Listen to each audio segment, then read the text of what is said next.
Alors là, nous sommes en face de Gears of War Ultimate Edition qui est disponible sur le Windows Store, sur Windows 10. C'est censé être une version 4K améliorée du Gears of War qu'on a tous connu, qui va bientôt avoir 10 ans, puisqu'il est sorti en novembre 2006 sur Xbox 360. Ce qui a changé, on peut dire que c'est tout et rien. Alors pourquoi tout ? Parce que le jeu a été remanié, remodelé pour convenir aux standards techniques et esthétiques actuels, sachant qu'il faut une machine de guerre pour le faire tourner en mode 4K, puisque c'est une promesse affichée de Microsoft. Et qu'est-ce qui n'a changé ? Rien. Pourquoi ? Parce que on retrouve le Gears of War qu'on a toujours connu, c'est-à-dire le premier avec des personnages très lourds, mais bon, c'est normal, on a quand même affaire à des armoires à glace. Un système de couverture qui a fait ses preuves, que certains peuvent qualifier de poussiéreux ou de monotone, mais qui marche toujours aussi bien.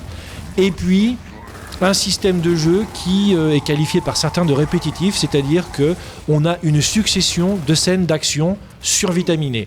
On rentre dans une pièce ou dans un espace ouvert, on se planque derrière un bout de béton, on tire sur des ennemis, une fois qu'on a tout nettoyé, on avance, on passe à l'autre cellule d'action.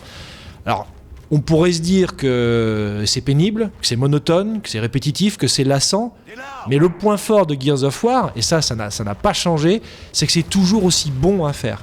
Il n'y a que Gears of War qui met l'action en scène de cette façon-là, d'une façon aussi intéressante et plaisante à jouer.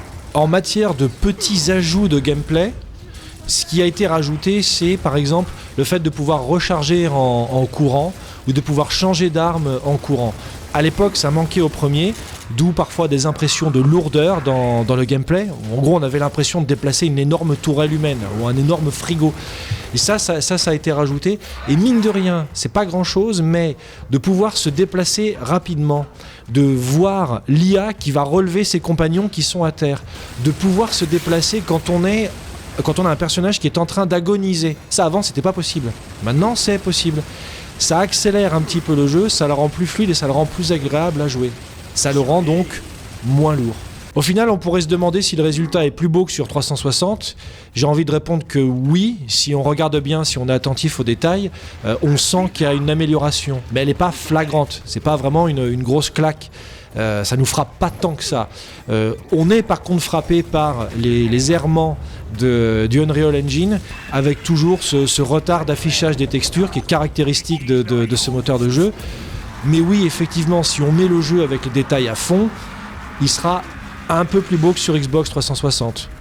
Plus fluide, je sais pas, ça dépendra des machines, puisqu'il y a autant de résultats de jeu, de rendu, que ce qu'il y a de configuration et de machines différentes, mais oui, au global, quand on pinaille, le jeu est plus beau que sur Xbox 360, mais pas de beaucoup selon moi.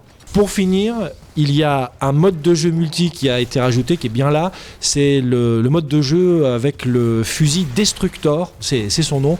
C'est le fameux fusil à pompe qui était la source de très très très nombreuses polémiques dans Gears of War, à savoir que c'était une sorte de sniper à pompe, si on regarde bien. Et oui, le fusil est toujours aussi puissant, et oui, on peut toujours dégommer un ennemi qui est à 10 mètres et le tuer en un coup avec un fusil à pompe. C'est n'importe quoi, mais c'est ce qui fait le charme de Gears. Donc ils en ont fait un mode de jeu multi dédié, et ça je trouve ça très amusant.